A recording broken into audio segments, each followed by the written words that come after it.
আমরা আজকে সৈয়দ মুস্তাফা সিরাজের ভারতবর্ষ গল্পের শেষ পর্ব অর্থাৎ অন্তিম পর্ব নিয়ে আলোচনা করব। আমরা এই গল্পে দেখছিলাম যে একটি বৃদ্ধা মৃতদেহকে নিয়ে দুই দলের মধ্যে, বিশেষ করে যদি বলতে হয় আমাদের দুই সম্প্রদায়ের মধ্যে, ধর্মীয় সম্প্রদায়ের মধ্যে, একদিকে হিন্দু ধর্মাবলম্বী যারা তারা, একদিকে মুসলিম ধর্মাবলম্বী যারা তারা, দুই সম্প্রদায়ের মানুষের মধ্যে ঝগড়া চলতে থাকে, বিবাদ চলতে থাকে যে এই বুড়ি হিন্দু না মুসলিম, সেইটা নিয়েই বিবাদ চলছিল। আমরা গতদিন এখানে শেষ করেছিলাম আমাদের আলোচনা। আজকে আমরা এই গল্পের একেবারে শেষ পর্ব আলোচনা করছি। শুরু করছি তাহলে আজকের শেষ পর্ব, ভারতবর্ষ গল্প। আমরা দেখেছিলাম যে পরস্পরের মধ্যে ঝগড়া হচ্ছে, তারা একে অপরকে গালাগাল দিচ্ছে, বকাবকি করছে, বচসা বেড়ে গেল, তর্কাতর্কি, উত্তেজনা, হল্লা চলতে থাকলো। তারপর দেখা গেল একদল লোক সেই বাঁশের চ্যাংদোলাটা নিয়ে টানাটানি শুরু করেছে। যেই চ্যাংদোলার ওপরে বুড়ি শুয়েছিল, বুড়ির মৃতদেহ শুয়েছিল, সেখানে সেই চ্যাংদোলাটা নিয়ে খুব টানা হেঁচড়া শুরু করেছে দুই দল। দেখতে দেখতে প্রচণ্ড উত্তেজনা ছড়ালো চারিদিকে। দোকানগুলোর ঝাঁপ বন্ধ হতে থাকলো। যখনই এরকম একটা গণ্ডগোল শুরু হলো, তো ওই বাজারের যে সমস্ত দোকান ছিল সেগুলো বন্ধ হতে শুরু করলো। তারপর দেখা গেল গ্রাম থেকে অনেক লোক দৌড়ে আসছে, সবার হাতে মারাত্মক অস্ত্রশস্ত্র। এইবার গল্পের আমরা কিন্তু ক্লাইম্যাক্সে পৌঁছে গেছি। কি? সেখানে দেখা যাচ্ছে যে গ্রামের অজস্র লোক, তারা হাতে সমস্ত ধারালো অস্ত্রশস্ত্র নিয়ে তারা ছুটে আসছে ঝগড়া করার জন্য, মারামারি করার জন্য, গণ্ডগোল করার জন্য। সাম্প্রদায়িক দাঙ্গা শুরু হতে চলেছে। চ্যাংদোলাটা তখন পিচের ওপর, বুড়ির মরার দুপাশে স্পষ্ট দুটো জনতা দাঁড়িয়ে গেছে। দু দলের হাতেই অস্ত্রশস্ত্র, পরস্পরকে লক্ষ্য করে গালাগাল চলছে। মাঝে মাঝে মোল্লা সাহেব চেঁচিয়ে উঠছেন, মুসলিম ভাই সকল, জেহাদ জেহাদ, নারায়ে তাকবীর, আল্লাহু আকবার। কে বলছেন? আমরা দেখছি মোল্লা সাহেব, তার যে দলবল, তার সামনে দাঁড়িয়ে বলছেন, মুসলিম ভাই সকল, জেহাদের সময় এসেছে, আমাদের লড়াইয়ের সময় এসেছে, ধর্মকে প্রতিষ্ঠা করবার লড়াই। তাই বলছে নারায়ে তাকবীর, আল্লাহু আকবার। অন্যদিকে ভট্টাচার্য মশাই গর্জে বলছেন, জয় মা কালী, জবন নিধনে অবতীর্ণ হও মা, জয় মা কালী কি জয়।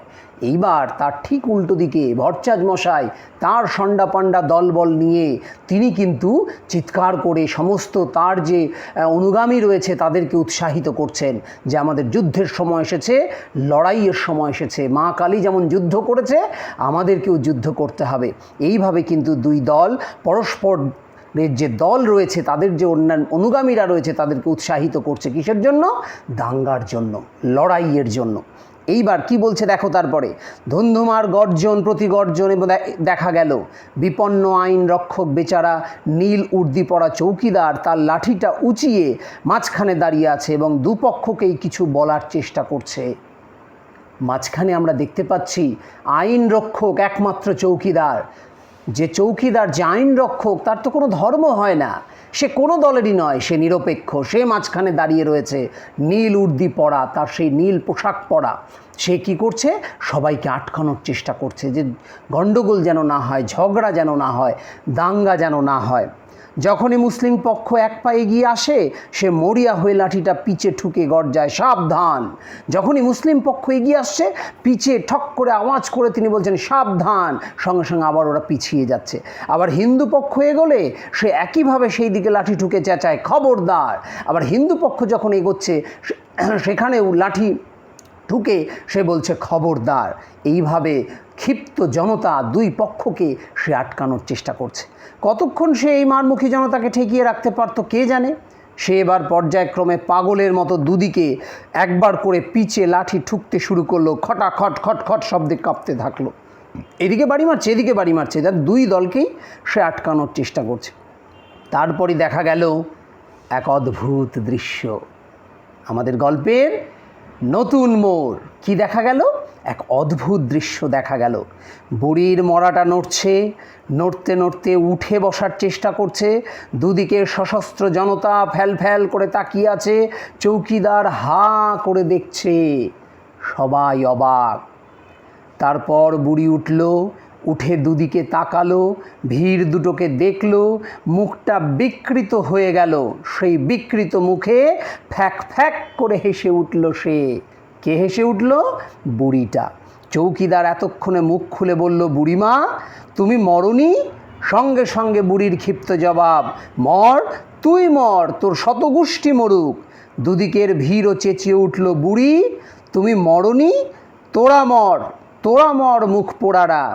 বুড়ি তুমি হিন্দু না মুসলমান? এইবার লাখ টাকার প্রশ্ন। সমস্ত জনতার একটাই প্রশ্নের উত্তর যারা এতক্ষণ ধরে খুঁজছে, লড়াই লেগে গেল এই উত্তরের জন্য। অবশেষে সেই প্রশ্ন এসে হাজির হলো, বুড়ি তুমি হিন্দু না মুসলমান? বুড়ি খেপে গিয়ে বলল, চোখের মাথা খেয়েছিস মিনসেরা? দেখতে পাচ্ছিস নে ওরে নরক খেকোরা, ওরে শকুন চোখোরা, আমি কি তা দেখতে পাচ্ছিস নে? চোখ গেলে দেবো, যা যা পালা। বুড়ি এই প্রশ্ন শুনে প্রচণ্ড ক্ষেপে গেল এবং তাদেরকে বলল যে ওরে নরক খেকোরা, ওরে শকুন চোখারা, তোরা দেখতে পাচ্ছিস না আমি কি? বলে সে নড়বড় করে রাস্তার ধারে চলতে থাকলো। ভিড় সরে তাকে পথ দিল। শেষ রোদের আলোয় সে দূরের দিকে ক্রমশ আবছা হয়ে গেল। এই মানুষের ভিড় থেকে ক্রমাগত ধীরে ধীরে হারিয়ে গেল সেই বুড়ি। সে কিন্তু হাঁটতে হাঁটতে চলে গেল। ছোট গল্প, আমাদের অন্তরে অতৃপ্তি থাকবে। আমরা কিন্তু এর শেষ উত্তর পেলাম না, বুড়ি কি। আমরা এই গল্পে শেষে যেটা আলোচনা করতে পারি যে বুড়ির নিজস্ব নির্দিষ্ট কোনো ধর্ম নেই। বুড়ি মানুষ, একজন মানুষ, মনুষ্যত্বের ধর্ম। তার কোনো ধর্ম হয় না, মনুষ্যত্বের কোনো ধর্ম হয় না। সেখানে হিন্দুও হয় না, মুসলিমও হয় না। সে একজন মানুষ, মনুষ্যত্বের প্রতিনিধি, মানব জাতির প্রতিনিধি। তাই এই গল্পে লেখক বুঝিয়েছেন যে আমাদের ধর্মটাই আমাদের আসল পরিচয় নয়। আমাদের আসল পরিচয় আমাদের মনুষ্যত্বের পরিচয়। আমরা মানুষ, দিনের শেষে আমরা প্রত্যেকেই মানুষ। এই হচ্ছে ভারতবর্ষ গল্প এবং এত সুন্দর একটা ছোট গল্প। আমরা ছোট গল্পের সংজ্ঞায় যেমন পাই, অন্তরে অতৃপ্তি রবে, সাঙ্গ করি মনে হবে, শেষ হয়েও হইল না শেষ। অতএব আমাদের এই ভারতবর্ষ গল্প বিখ্যাত লেখক সৈয়দ মুস্তাফা সিরাজের লেখা এই ভারতবর্ষ গল্প সার্থক একটা ছোট গল্প। আজকে এই অবধি।